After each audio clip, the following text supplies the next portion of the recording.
Bonjour et bienvenue sur cette vidéo d'aide au TP numéro 3 sur SolidWorks. La pièce que nous allons réaliser s'appelle donc le pendentif arrobase. Donc allons-y, étape numéro 1, donc je vais ouvrir une nouvelle esquisse. Donc d'abord j'ouvre document pièce, j'ouvre une nouvelle esquisse par rapport au plan de face. Donc première étape, réaliser donc 4 cercles. Allons-y, donc je vais sur l'outil cercle, je commence bien au milieu de l'origine, et je fais un premier cercle, un deuxième un peu plus grand,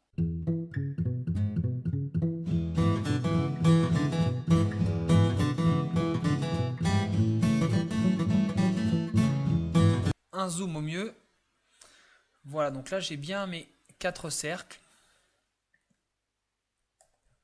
au diamètre 8, 18, 28 et 38 mm.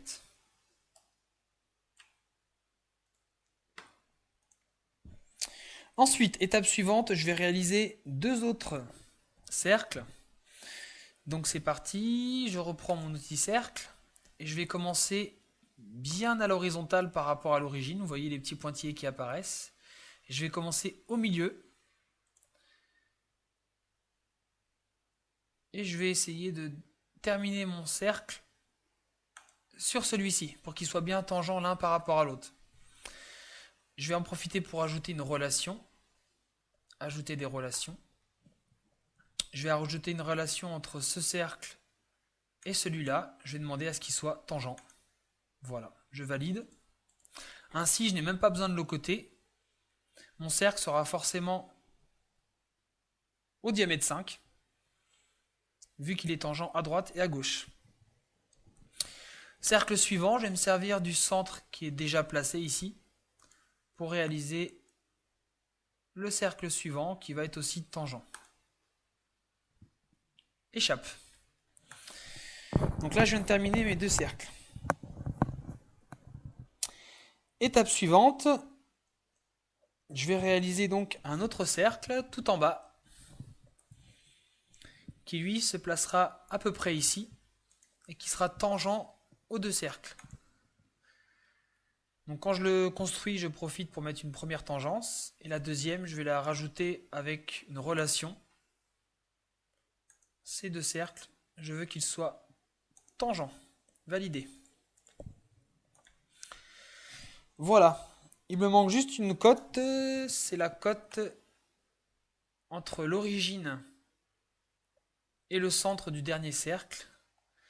Voilà, ils doivent être au niveau horizontal d'une distance de 9 mm. Échappe. Voilà, donc là je viens de réaliser donc l'ébauche de mon arrobase. Maintenant que tous les cercles sont placés, je vais utiliser l'outil ajuster. Donc c'est les petits ciseaux qui sont là. Je choisis l'option ajuster au plus proche, toujours. Et avec mes ciseaux, je vais commencer à découper ce qui va me gêner. Donc voilà, donc tout ce qui n'est pas utile, je le supprime afin de réaliser la forme voulue, qui est donc le symbole arrobase.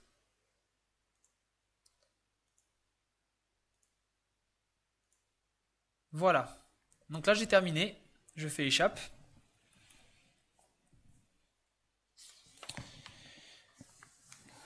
Maintenant que j'ai terminé l'ajustement, je vais réaliser un congé d'esquisse. Alors, l'outil se trouve ici, c'est ce qu'on appelle congé d'esquisse. Et mon congé, je vais le placer ici, sur ce sommet. Donc je fais bien attention de ne pas choisir un trait. Je viens choisir un sommet, là. Je vérifie que mon congé est bien à 8 mm de rayon. Normalement, SolidWorks le paramètre à 10 automatiquement. Je valide. Et on voit ici qu'on a réalisé un congé dans l'esquisse pour arrondir la forme. J'ai terminé mon esquisse.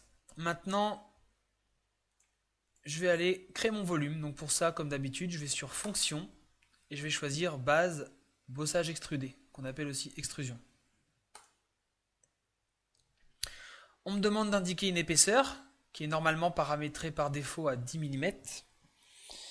Et je vois que dans mon TP, on me demande une épaisseur de 4 mm. Je modifie à 4 et je valide.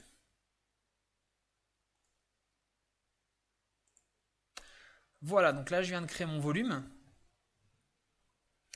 À présent, je vais aller sur la fonction congé, donc qui est totalement différent du congé d'esquisse, hein. Là, on est vraiment dans une fonction. Je vais choisir la face avant. Je règle mon congé à 2,5 mm et je valide. Voilà, donc ce qui permet de vraiment adoucir les angles, pas avoir des angles vifs. Voilà. Ensuite, l'objectif, ça va être donc de créer un système d'attache sur le dessus de la pièce. Donc pour ça, je vais reprendre l'esquisse qui a été faite ici. Donc on voit bossage extrude 1.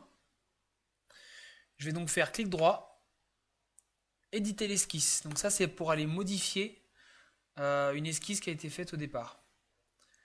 Je me mets en Normala, qui me permet de me positionner au-dessus de la pièce. Ensuite, je vais prendre l'outil cercle et je vais tout simplement dessiner un cercle bien au-dessus de l'origine. On voit les petits pointillés qui apparaissent.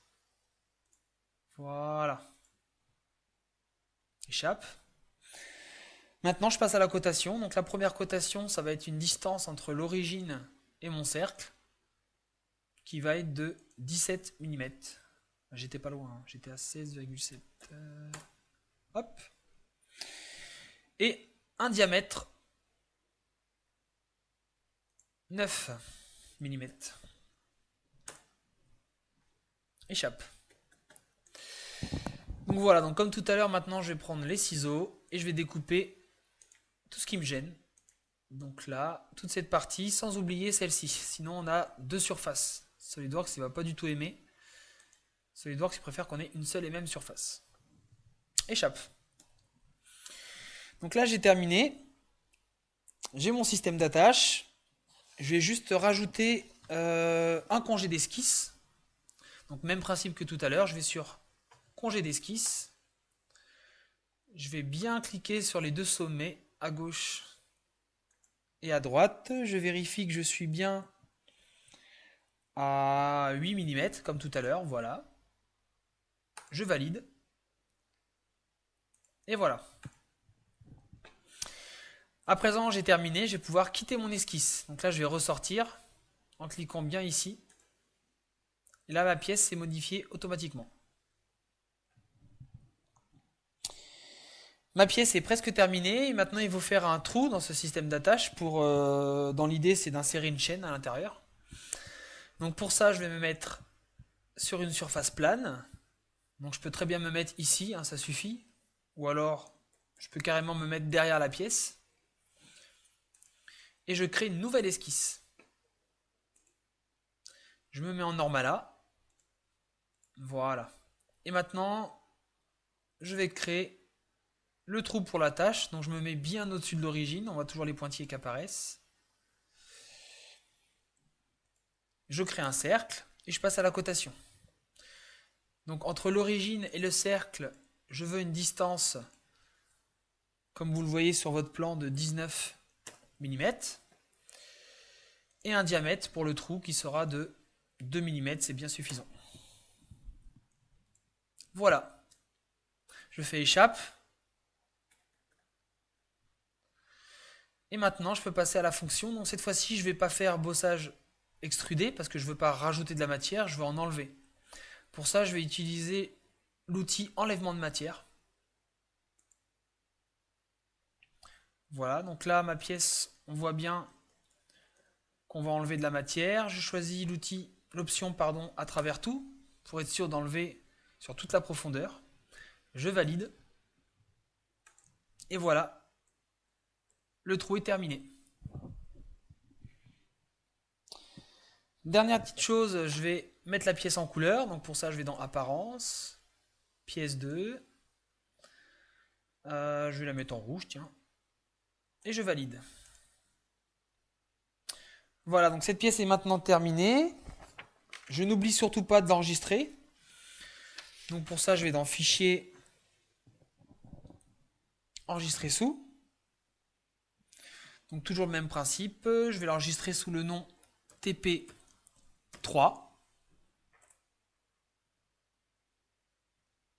tiré avec votre nom. Donc si vous avez la chance de vous appeler Lopez, vous mettez Lopez, ou sinon bah, vous mettez votre nom de famille. Enregistré. Voilà, donc ce TP3 est maintenant terminé. Merci d'avoir suivi. J'espère que cette vidéo vous a bien expliqué comment réaliser donc, le pendentif arrobase. N'oubliez pas d'appeler votre professeur pour valider le TP et vous pouvez ensuite passer au TP suivant. Merci.